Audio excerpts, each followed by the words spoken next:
சின்ன மருமகள் சீரியல்ல அடுத்த வர எபிசோட்ல என்ன மாதிரியான ட்விஸ்ட் எல்லாம் இருக்க போகுதுங்கிறத இந்த வீடியோவில் பார்க்கலாம்.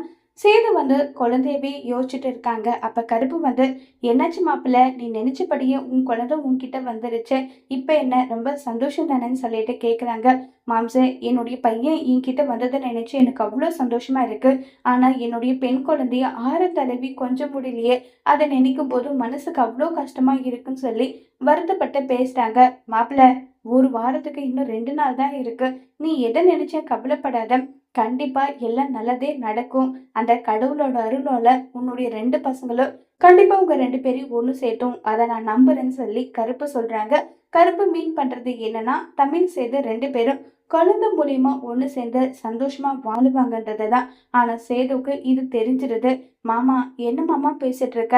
அந்த தமிழ் செல்வி திமிரு பிடிச்சவ, என் அப்பாவை ஜெயிலுக்கு அனுப்பினவ, அவ நம்பிக்கை துரோகி. எதனாலும் மன்னிப்பேன், நம்பிக்கை துரோகத்தை நான் மன்னிக்கவே மாட்டேன். அவ வேண்டான்னு சொல்லி நானே தூக்கி போட்டுட்டேன்.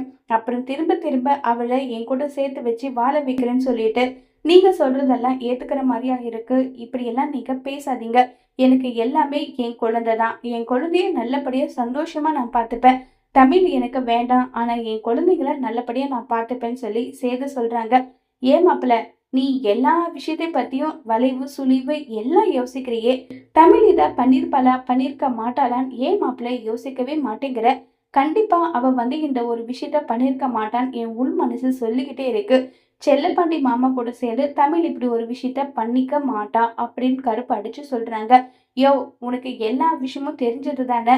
எல்லா ஆதாரமும் அவளுக்கு எதிராக இல்லையே, எல்லாமே அவளுக்கு சாதகமா தானே இருந்தது.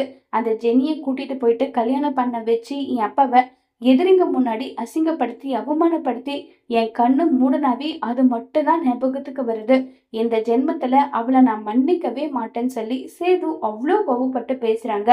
ஒருவேளை சேதுக்கு எல்லா உண்மையும் தெரிய வந்தா தமிழ் கிட்ட போயிட்டு மன்னிப்பு கேட்டு தமிழ் கூட சேர்ந்து வாழ சேது ஒத்துப்பாங்களாம். அப்படி சேது ஒத்துக்கிட்டாலுமே தமிழ் சேதுவை ஏத்துப்பாங்களா இல்லையங்கிறத வரப்போற எபிசோட்ல வெயிட் பண்ணி பார்க்கலாம். தேங்க்யூ.